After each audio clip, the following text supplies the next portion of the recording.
ሰላም ጤና ይስጥልን አድማጭ ተመልካቾቻችን ሐምሌ 29 2018 ዓ.ም ላይ እንገኛለን። በዚህ ሰዓት የተለያዩ መረጃዎችን ወደ እናንተ የማደርስ ይሆናል። ከያዝኳቸው መረጃዎች መካከል በኢትዮጵያ በተለያዩ አካባቢዎች ያለው ወታደራዊ እንቅስቃሴ፣ የግንባር መረጃዎችን እንዲሁም ደግሞ ወታደራዊ ፍጥጫዎችን የተመለከቱ አዳዲስ መረጃዎችን በዚህ ሰዓት ወደ እናንተ አደርሳለሁ። እየተከታተላችሁ አብራችሁ እንድትቆዩ ነው በአክብሮት የምጋብዛችሁ። በተለይ በሰሜን ምስራቅ ኢትዮጵያ ከፍተኛ የኃይል ክምችት፣ ከፍተኛ የመሳሪያ ስምሪት እየተደረገ ነው የሚገኘው። ከዚህ ጋር በተያያዘ በማይጨው እስከ ወልዲያ ባለው ቀጠና በአመዛኙ የራያ ቀጠናዎች ተብለው በሚጠሩት አካባቢ እንዲሁም በዋግኽምራ ግንባር በአፋር ትይዩ አካባቢዎች ያለው አሁናዊ ሁኔታና የ24 ሰዓት መረጃ ምን ይመስላል የሚለውን በተመለከተ ዝርዝርና አሁናዊ መረጃ አደርሳችኋለሁ። በተለያዩ አካባቢዎች ያሉ እንደዚሁ የግንባር መረጃዎችን ማሰናድቻለሁ። ፖለቲካዊ፣ ዲፕሎማሲያዊ መረጃዎችን እየተከታተላችሁ ከመጨረሻው አብራችሁ እንድትቆዩ ነው በአክብሮት የምጋብዛችሁ። ኦህዴድ እየተከተለ ያላቸው ስልቶችስ ምን ይመስላሉ የሚለውን ትንታኔ በአጭሩ በዜና መልክ ወደ እናንተ ላቅርብ። እንግዲህ ኦህዴድ ብልጽግና በሶስት የፖለቲካ ወታደራዊ ግንባሮች ሰፊ ዘመቻ እያካሄደ ነው አሁን በዚህ ሰዓት የሚገኘው። ለዚህም እንግዲህ በአገሪቱ ያለውን የፖለቲካና ወታደራዊ የበላይነቱን እንዲሁም ደግሞ የኢኮኖሚና የፖለቲካ ኢምፓየርነቱን ለማስቀጠል መጠነ ሰፊ ግንባሮች እያደረገ ነው። ይሄ እንግዲህ ከምናውቀው ውጊያ ባሻገር ዛሬ ደግሞ በጀርባ ድርድር የሚል ጉዳይ ይዘው መምጣታቸውን የሚገልጹ መረጃዎች አሉ። ስለዚህ መሬት ላይ በወታደራዊ ዘመቻ፣ በጀርባ በዲፕሎማሲያዊ ድርድር እንዲሁም ደግሞ በአዲስ አበባ ደግሞ ምክክር ኮሚሽን በሚል በሶስቱም አቅጣጫዎች ጥቅሞቻቸውን ለማስከበር እየተንቀሳቀሱ ነው የሚገኙት።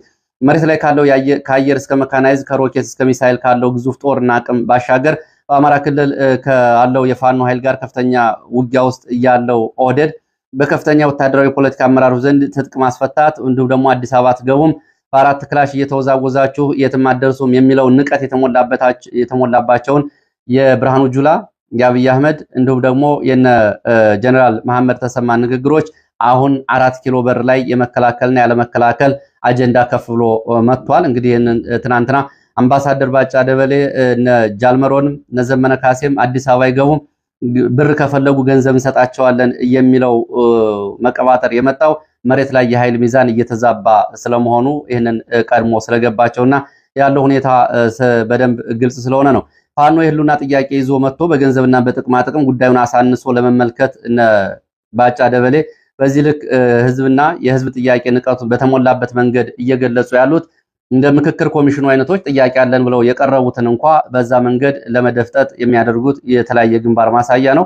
አማራው አዲስ አበባ አትገባም ተብሎ ሕክምና ሲከለከል ደብረ ብርሃንና በሰላሌ መግቢያ በሮች ላይ ፖሊስ አቁመውና አዳነች አበቤና እነ አብይ አህመድ እንዲሁም ደግሞ እነ ሽመልስ አብዲሳ ሲከለክሉት የነበረው ህዝብ አሁን ደግሞ በፕሮፓጋንዳ አዲስ አበባ 4 ኪሎ አትገቡም የሚል እንግዲህ ይህንን እያሰራጩ ነው የሚገኙት። ለማንኛውም የህዝብ መሰረታዊ ጥያቄ አለው። የሚቀርቡ ጉዳዮች በመሰረታዊ ጥያቄውና በአካሄዱ ጉዳይ የሚቀርቡ ጥያቄዎች ለነ ሽመልስ ለነ ባጫ ደበሌ ወይም ደግሞ ለነ አብይና ለነ አዳነች አበቤ መሰረታዊ ሆነው ሊቀርቡ አይችሉም። እንደዛም ሊቀበሏቸው አይችሉም። ምክክር ኮሚሽኑ ላይ እንግዲህ ሁለተኛው ግንባራቸው የነ አብይ አህመድ እና የነ ሽመልስ አብዲሳ ምክክር ኮሚሽኑ ነው። በዚህ ላይ እንግዲህ ከላይ በቀረበው ጉዳይ አዲስ አበባን ጨምሮ ህገ መንግስትን ጨምሮና የፌዴራል አወቃቀርና የአማርኛ ብሔራዊ ቋንቋን በተመለከተ የያዙት አቋም እንግዲህ ሁለተኛው ግንባራቸው ነው። በዚህም በእነሱ ፍላጎት የኦሮሞን የፖለቲካ ኢምፓየር የኦህዴድን የበላይነት ለመጫን የሚያደርጉት ነው። ሶስተኛው ዲፕሎማሲ ነው። ከዚህ ጋር በተያያዘ ከህወሓት ጋር በጀርባ ድርድር ለማድረግ አዲስ የፖለቲካ ጥምረት ለመፍጠር እንቅስቃሴ እየተደረገ መሆኑን የሚገልጹ መረጃዎች ወጥተዋል። ከነዚህ ጋር በተያያዘ እና አምባሳደር ግርማ ብሩ ከኦህዴድን ወክለው ከህወሓት ሰዎች ጋር በጀርባ ንግግር ለማድረግ እንቅስቃሴ ላይ መሆናቸውና ይህም ከነ አብይ አህመድ እንደዚሁ እና ከውጭ ሀገራት አምባሳደሮችና ኤምባሲዎች ጋር በአፍሪካ ህብረት ጭምር መንገዱን እንዲገፉበት አቅጣጫ ተሰጥቷል ተብሏል። እንግዲህ በራያ ግንባር ያለው ጦርነት ከመፈንዳቱ በፊት እና አምባሳደር ግርማ ብሩ ከህወሓት ጋር ተደራድረው ጦርነቱ ይቆማል ወይስ አይቆም የሚለውን አብረን የምናየው ቢሆንም በዲፕሎማሲ በምክክር ኮሚሽን እና በግንባር ውጊያዎች ኦህዴድ በሚቀጥሉት ብዙ ዓመታት በኢትዮጵያ ውስጥ የበላይነቱን ለማስቀጠል እየሰራ መሆኑን ነው እነዚህ የሚያሳዩት። በአዲስ አበባ ወታደራዊ ምልመላና እስራት እንዲሁም ደግሞ አፈሳዎች ቀጥለዋል የሚሉ መረጃዎች ወጥተዋል። በአዲስ አበባ ከተማና በአዲስ አበባ ዙሪያ ባሉ አካባቢዎች ወታደራዊ አፈሳ እንዲሁም ደግሞ ፖለቲከኞችና የህግ ባለሙያዎች እስራት ተጠናክሮ ቀጥለዋል። በከተማዋ በተካሄደ ያለው እስራት እርምጃ የፖለቲካና የህግ ባለሙያዎች ትላንትና ጀምሮ በቁጥጥር ስር ውለዋል። ፖለቲከኛ አበባ አካሉ ብዙዎቻችሁ ታውቁታላችሁ።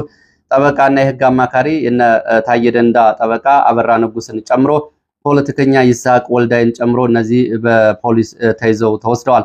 በስም ያልተጠቀሱም በርካታ ሰዎች በከተማው መታሰራቸውን የሚገልጹ መረጃዎች ወጥተዋል።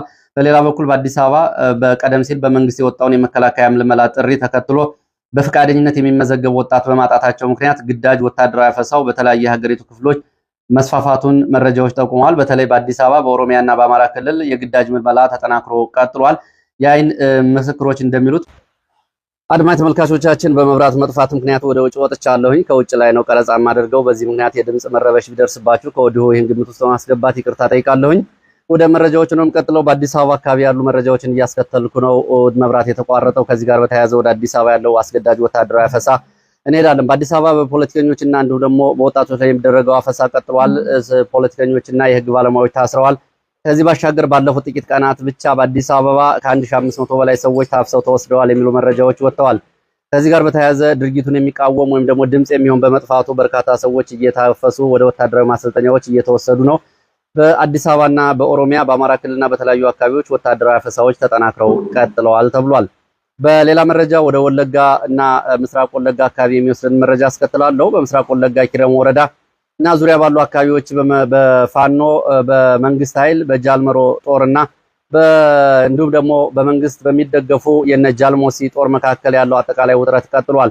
በአካባቢው የኔትወርክና የስልክ አገልግሎት ሙሉ በሙሉ በመቋረጡ ምክንያት ጉዳት መጠኑን እና መሬት ላይ ያለውን እውነታ በትክክል ለማረጋገጥ አዳጋች መሆኑን ነው መረጃዎቹ የሚያሳዩት።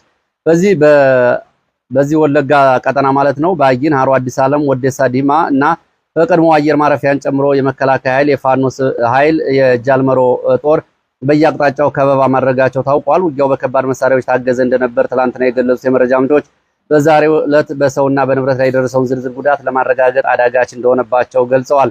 በአካባቢው የሚገኙ ነዋሪዎች በተለይ የጨቢ ከተማ እና የኪረሙ ዙሪያ ነዋሪዎች ከተማዋን ለቀው እየወጡ መሆናቸውን ትላንትና መሻሹን የወጡ መረጃዎች ጠቁመዋል።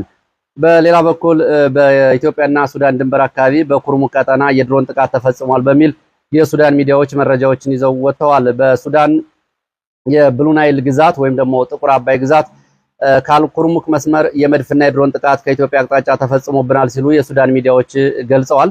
በኢትዮጵያ መከላከያ ኃይል በሱዳን ጥቁር አባይ ግዛት ክልል አልኩርሙክ መስመር ላይ የመድፍ ጥቃት ተፈጽሞበታል የተባለው ቦታ ፋሺጋ የሚባል አካባቢ እንደሆነ መረጃዎቹ ጠቁመዋል።